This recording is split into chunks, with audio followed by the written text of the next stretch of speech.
Hello, everybody. This is Grumpy Dave's Garage. People want to know what's going on and everything. Other than being sick for the last couple weeks, and the holidays and everything, and we kind of been playing with the ghost. She's all tomorrow. She'll be damn near buttoned up totally. They sent me the wrong seal. They sent the one for the passenger side, which is a different style. It's got a short metal shaft. The CV joints, half shafts go on. It just pisses me off. I've ordered parts from these people three out of 3 times now. They've been wrong. There's not going to get another chance. Gets new calipers. This one's not working properly. Instead of rebuilding it, I'm just going to do the toss it in the scrap part bin, and I got a new pair because it kicked that bolt and tipped and ground up it messed up the pad. It didn't mess up the rotor. So I'm gonna pull the rotor just to pull it, take it inside, and take my DA and some sandpaper to it and clean the gunk off of it, the haze from being dragged and riding all the time. Check it for cracks when I do it. Basically, if I get the seal tomorrow, I put the half shaft in, I can hang the strut, I can put the end link in for the sway bar link, and this will all be buttoned up, waiting to do the fluid check. On these, you got a little plug you take out, you take the cap out the top, you fill it up till it runs out the hole, and when it quits running out, it's the proper level. But the vehicle has to be sitting level, which it's not, and I'm nowhere near doing it yet. Everything on this side of the engine, my son dealt with the top of the engine right here, and the computer and the battery boxes and the brackets, and he gets to put it back together. And then there was the plug over here that he broke. I went to the junkyard and got one, started to pull it, and it come apart just like this one did. So I found another unit laying there, someone taking out the whole tray and threw in the ground. The electric power steering pump was broken when they were getting it out. They left it. I just broke the plug on the pump unit and brought the plug with the piece in it. And once I got it home, got it warm, and got some rust blaster up in there, and used my little heat gun, I got it to unplug, so now I got a perfectly good pigtail that he can wire in.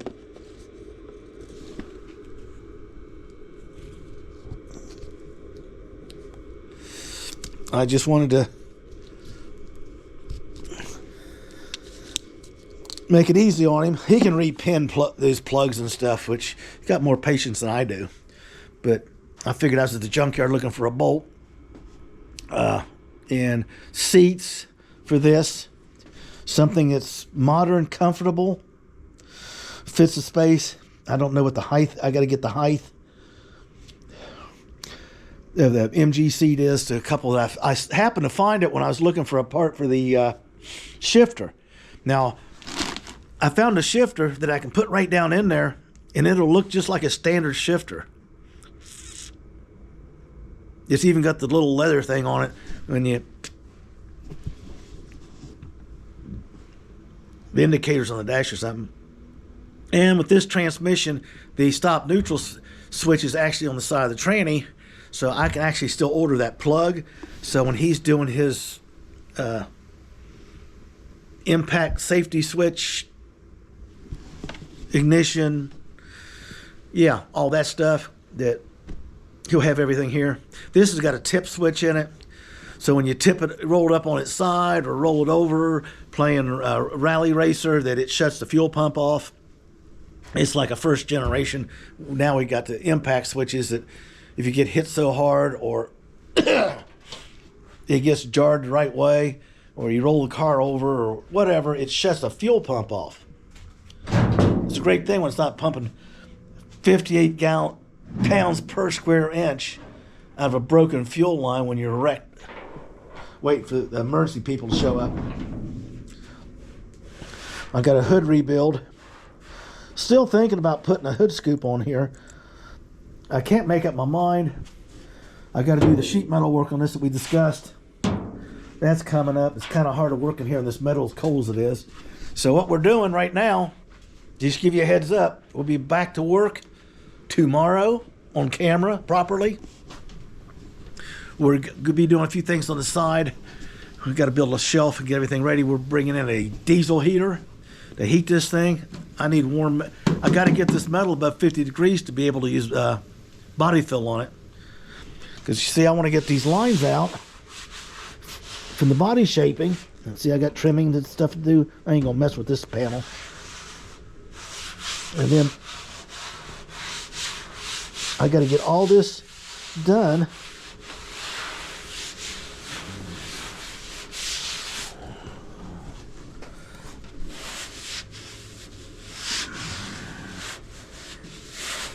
See, it should be. It's going to take some more fill and sanding, and more fill and more sanding. It should be the top side of the fill line is the maximum I can go at 1/8 of an inch.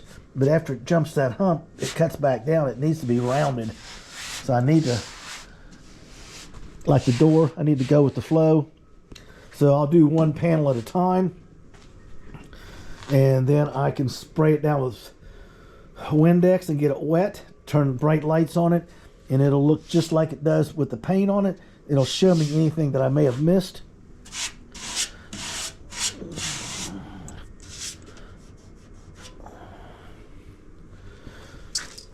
Like I was telling right, that's the last part to arrive. I got 2 parts left to come. They should be here in the next week. This is what I'm just guessing. The holidays is probably who knows when. And then I can start installing all these miscellaneous parts. Like I was telling you, I got the hood pull, got the radiator, I got to build the alternator bracket.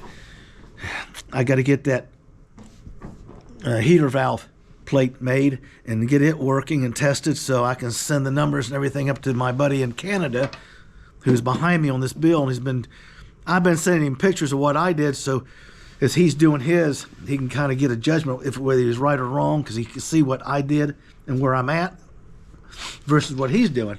So if I can save him some heartache, there's no problem to it. Okay?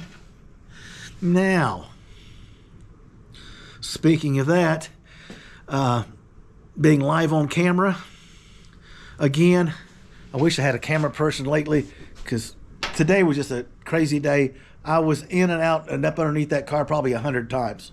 Under the hood, under the car, this side, in here to get a part, back in there, round and round and round. I got it done. The idea is to get it up, buttoned up so I can finish it up this week. We haven't got hit by snow yet, you can tell. But this is Ohio. In 2 weeks, it was like so hot I had to quit work, and 2 weeks later, we were in a cool, chilly weather. It's all rapid. It can change around here. So we'll work on the Ghost. Show you a few things we're doing there. How to do a couple things on it. And then we're going to be back on the Brit. My sassy little lass. And hopefully by the time we get this buttoned up and we get the shop cleaned up and we'll start working on installing this stuff on camera, that my heater will show up, and then we can really get rolling on this body, getting it to roll in the lines as I want. Mommy told me I overspent my allowance, so I can't spend any money for 3 months.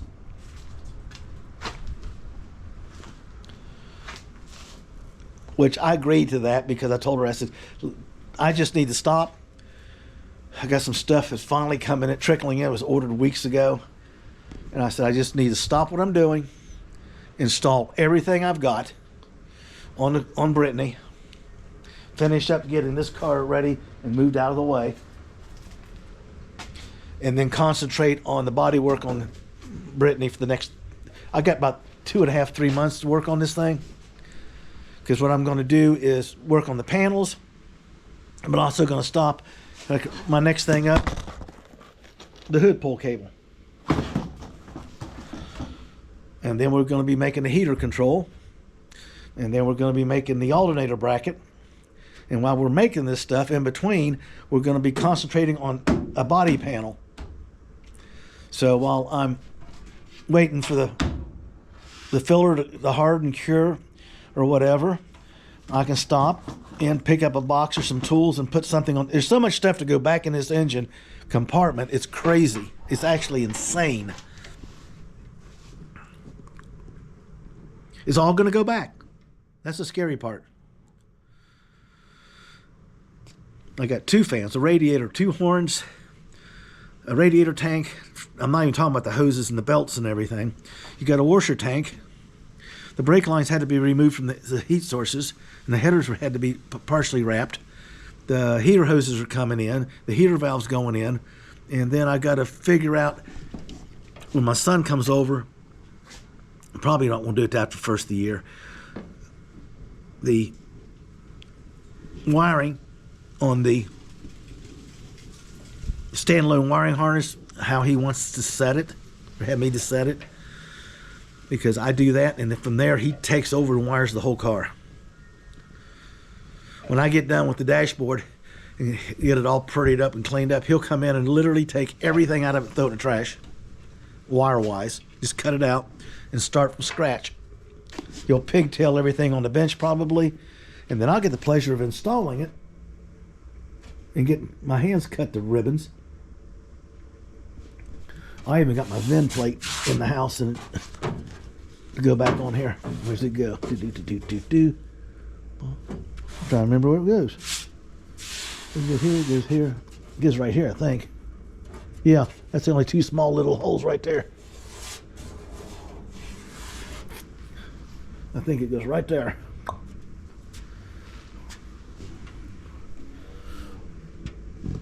I took the VIN plate. I got to pull the door plate. I don't, unless I can get a good tape job on it. No, it's going to have to be removed too. I'll gently drill these rivets out so I can clean it and tape it. But with this lip and everything, nah, it's better to do that.